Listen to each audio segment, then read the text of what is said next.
இன்றைய நாள் 8/12/2025 பனேசிய தமிழின் பிரதான செய்திகள் வாசிப்பவர் பாஸ்கர் லிங்கம் பார்த்தீபன்.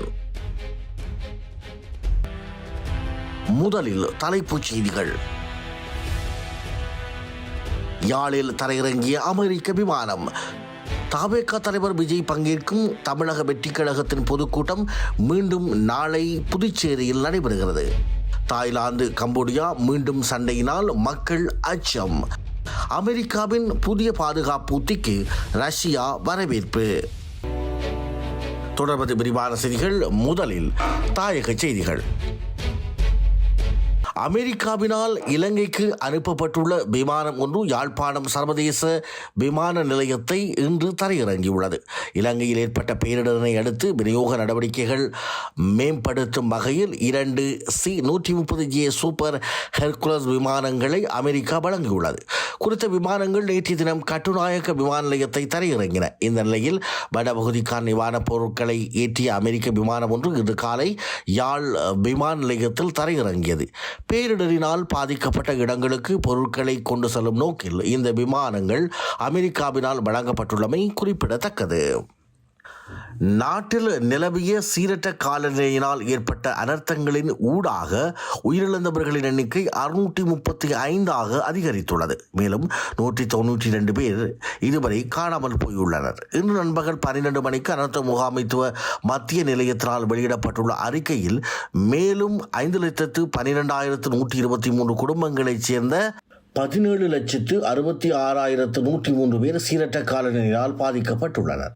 மேலும் நுவரெலியா மாவட்டத்தில் 89 இறப்புகளும், பதுளை மாவட்டத்தில் 90 இறப்புகளும், குர்நாகல மாவட்டத்தில் 61 இறப்புகளும், கேகாலை மாவட்டத்தில் 32 இறப்புகளும், புத்தளத்தில் 37 இறப்புகளும், மாத்தளை மாவட்டத்தில் 28 இறப்புகளும் பதிவாகியுள்ளன. இதேவேளை 22,218 குடும்பங்களைச் சேர்ந்த 69,861 பேர் இன்னும் தற்காலிக தங்குமிடங்களில் தங்கியுள்ளதாக அனர்த்த முகாமைத்துவ மத்திய நிலையம் மேலும் சுட்டிக்காட்டியுள்ளது. நிலவும் பாதகமான வானிலை காரணமாக பல பகுதிகளில் தொலைத்தொடர்பு கேபிள்கள் சேதம் ஏற்படும் அபாயம் குறித்து பொதுமக்களுக்கு தெரிவிக்குமாறு தொலைத்தொடர்பு சேவை வழங்குனர் ஒருவர் போலீஸ் மா அதிபரிடம் கோரிக்கை விடுத்துள்ளதாக இலங்கை போலீஸ் திணைக்களம் தெரிவித்துள்ளது. நாட்டின் பல பகுதிகளை பாதித்த கடுமையான பேரிடர் சூழ்நிலையின் விளைவாக ஃபைபர் ஆப்டிக் மற்றும் செப்பு கம்பிகள் உள்ளிட்ட அத்தியாவசிய தகவல்கள் தொடர்பு கேபிள்கள் பொது இடங்களில் சேதமடைந்துள்ளன. பாதிக்கப்பட்ட பகுதிகளில் மேற்கொள்ளப்பட்ட வீதி பழுதுபார்க்கும் பணிகளின் போது சில நிலத்தடி தொலைத்தொடர்பு கேபிள்கள் சேதமடைந்துள்ளதாகவும் தெரிவிக்கப்பட்டுள்ளது. அதன்படி தகவல் தொடர்பு சேவைகளை உடனடியாக மீட்டெடுப்பதற்கான தொடர்ச்சியான முயற்சிகளுக்கு நிலைமை கணிசமாக தடையாக உள்ளது என்று காவல்துறையினர் தெரிவித்துள்ளனர். 2026 ஆண்டு ஜனவரி 1 நாள் முதல் அரசு ஊழியர்களுக்கு வேறு இடங்களில் வேலை செய்ய சம்பளமில்லா விடுப்பு வழங்கப்படாது என்று ஒரு புதிய சுற்றறிக்கையில் தெரிவிக்கப்பட்டுள்ளது. 2026 ஆண்டு அமைச்சரவை முடிவின் கீழ் இந்த அனுமதி வழங்கப்பட்டிருந்தது. இந்நிலையில் உள்ளூர் அல்லது வெளிநாடுகளில் மாற்று வேலை தேடுவதற்காக பலர் பயன்படுத்தி வந்த 5 ஆண்டு விடுப்பு விருப்பத்தை ரத்து செய்வதற்கான திட்டத்திற்கு அமைச்சரவை ஒப்புதல் அளித்துள்ளதாக பொது நிர்வாக அமைச்சக செயலாளர் எஸ் ஆலோசக பண்டாரவை கோடிட்டு ஆங்கில ஊடகம் ஒன்று செய்தி வெளியிட்டுள்ளது. குறித்த சிறப்பு விடுப்பை முடிவிற்கு கொண்டு வரும் சுற்றறிக்கையில் இந்த வாரம் வெளியிடப்பட்டதாகவும் அவர் குறிப்பிட்டுள்ளார்.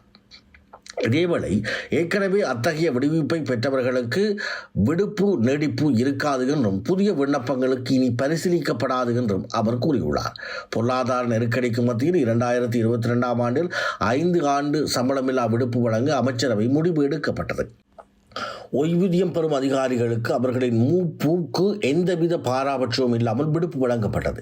இந்த வசதியை பயன்படுத்தி சென்ற மருத்துவர்கள் மற்றும் பொறியியலாளர்கள் போன்ற நிபுணர்கள் நாட்டில் இருந்து வெளியேறியுள்ளனர். இதன் காரணமாக இப்போது அரசு துறையில் குறித்த நிபுணர்களுக்கான பாரிய வெற்றிடம் ஏற்பட்டுள்ளது. பொருளாதார நெருக்கடி காரணமாக இந்த முடிவு எடுக்கப்பட்ட போது அரசாங்கத்தின் சம்பள செலவை குறைக்க வேண்டிய அவசியம் இருந்தது. ஆனால் இப்போது பொருளாதாரம் நிலையாகிவிட்டதனால் அவர்கள் மீண்டும் பணிக்கு திரும்புவது முக்கியம் என்று ஆலோக பண்டார குறிப்பிட்டுள்ளார். தொடர்வது இந்திய செய்திகள். புதுச்சேரியில் நாளை தபாக தலைவர் விஜய் பங்கேற்கும் தமிழக வெற்றிக் கழகத்தின் பொதுக்கூட்டம் நடைபெறுகிறது. புதுச்சேரி உப்பளம் துறைமுக பகுதியில் பொதுக்கூட்டம் நடைபெறும் நிலையில் புதுச்சேரி காவல்துறையினர் அப்பகுதியை தங்கள் கட்டுப்பாட்டிற்குள் கொண்டு வந்துள்ளனர். இப்பொதுக்கூட்டத்தில் புதுச்சேரியை சார்ந்த மக்களுக்கு மட்டுமே அனுமதி வழங்க தபாக சார்பில் QR கோட்டுடன் கூடிய அனுமதி சீட்டினை வைத்திருக்கும் 5000 பேர் மட்டுமே அனுமதிக்கப்படுவர் உள்ளிட்ட கட்டுப்பாடுகள் கொண்ட அறிக்கை காவல்துறை சார்பில் வழங்கப்பட்டிருக்கிறது. மேலும் வெளிமாநிலத்தவர்கள் தபாக மாநாட்டிற்காக புதுச்சேரிக்கு வருவதை தடுப்பதற்காக புதுச்சேரியின் எல்லை பகுதிகளில் பாதுகாப்பு ஏற்பாடுகள் தீவிரப்படுத்தப்பட்டுள்ளது. திருப்பரங்குன்றத்தில் உள்ள முருகன் கோயில் என்றும் அங்கு ராமராஜ்யம் அமைக்க முயற்சி நடக்கிறது என்றும் நாதக தலைமை ஒருங்கிணைப்பாளர் சீமான் பேசியுள்ளார். உளுந்தூர்பேட்டையில் நடைபெற்ற பொதுக்கூட்டத்தில் வெள்ளப்புரம் மற்றும் கள்ளக்குறிச்சி மாவட்டத்தில் உள்ள 7 சட்டமன்ற தொகுதிகளில் போட்டியிடும் நாம் தமிழர் கட்சி வேட்பாளர்களை அக்கட்சியின் தலைமை ஒருங்கிணைப்பாளர் சீமான் அறிவித்தார். வேட்பாளர்களை அவர் அறிமுகப்படுத்திய பின்னர் மேடையில் பேசிய அவர், சாதி என்பது பன்னெடும் காலமாக இந்த சமூகத்தில் தோற்றியுள்ள நோய். 12 லட்சம் ஏக்கர் பஞ்சமி நிலம் மட்டும் இருந்தால் தாழ்த்தப்பட்டவர்களாக பட்டியலின மக்கள் இருந்திருக்க மாட்டார்கள். நாங்கள் ஆட்சிக்கு வந்தால் குறைந்தது 10 லட்சம் ஏக்கர் நிலமாவது மீட்போம். முதலில் கடற்கரையில் உள்ள சமாதி இடங்களை மீட்பேன். எதிர்கேள்வி கேட்க வேண்டியவர்கள் திராவிட கட்சிகளோடு கூட்டணி வைத்ததால் தான் பஞ்சமி நிலங்களை மீட்க முடியவில்லை எனவும் அவர் தெரிவித்துள்ளார். தொடர்வது உலகச் செய்திகள். தாய்லாந்து கம்போடியா இடையே மீண்டும் மோதல் மீண்டுள்ளது. இதனால் ஆயிரக்கணக்கான மக்கள் பாதுகாப்பு தேடி தங்கள் இடங்களை காலி செய்திருக்கிறார்கள். இன்று காலை கம்போடியாவில் கெசினோ ஒன்றின் மீது தாய்லாந்து ட்ரோன்கள் மூலம் தாக்குதல் நடத்தியுள்ளது. கம்போடியாவின் இராணுவ தளபாடங்களாலேயே தாக்கியதாக தாய்லாந்து தரப்பு தெரிவிக்கப்பட்டது. தாய்லாந்தில் துரின் மாகாணத்தில் மருத்துவமனைகள் கூட மூடப்பட்டிருக்கின்றன. அமெரிக்க அதிபர் டொனால்டு டிரம்பின் தேசிய பாதுகாப்பு உத்தியை ரஷ்யா வரவேற்றுள்ளது.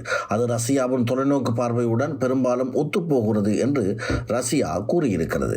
இந்த வாரம் அமெரிக்க அரசு வெளியிட்ட 33 பக்க ஆவணம் ஐரோப்பா நாகரிக அழிவை எதிர்கொள்கிறது என்று கூறுகிறது. அது ரஷ்யாவை அமெரிக்காவுக்கு அச்சுறுத்தலாக காட்டவில்லை. வெளிநாட்டு செல்வாக்கு எதிர்த்து போராடுவது, வெகுஜன இடப்பெயர்வை நிறுத்துவது மற்றும் ஐரோப்பிய ஒன்றியத்தின் தணிக்கை நடைமுறையை நிராகரிப்பது ஆகியவை அறிக்கையில் மற்ற முன்னுரிமைகளாக குறிப்பிடப்பட்டுள்ளன. நாங்கள் பார்க்கும் மாற்றங்கள் பெரும்பாலும் எங்கள் நோக்கத்தோடு ஒத்துப்போகின்றன என்று கிரெம்லின் செய்தி தொடர்பாளர் டிமிட்ரி பெஸ்கோவ் ஞாயிற்றுக்கிழமை ரஷ்யாவின் அரசு செய்தி நிறுவனமான டாஸ் வெளியிட்ட பேட்டியில் தெரிவித்துள்ளார். இது ஒரு நேர்மறையான நடவடிக்கையாக நாங்கள் கருதுகிறோம் என்று அவர் கூறினார். முக்கிய முடிவுகளை எடுப்பதற்கு முன் ஆவணத்தை ரஷ்யா தொடர்ந்து பகுப்பாய்வு செய்யும் என்றும் அவர் தெரிவித்துள்ளார்.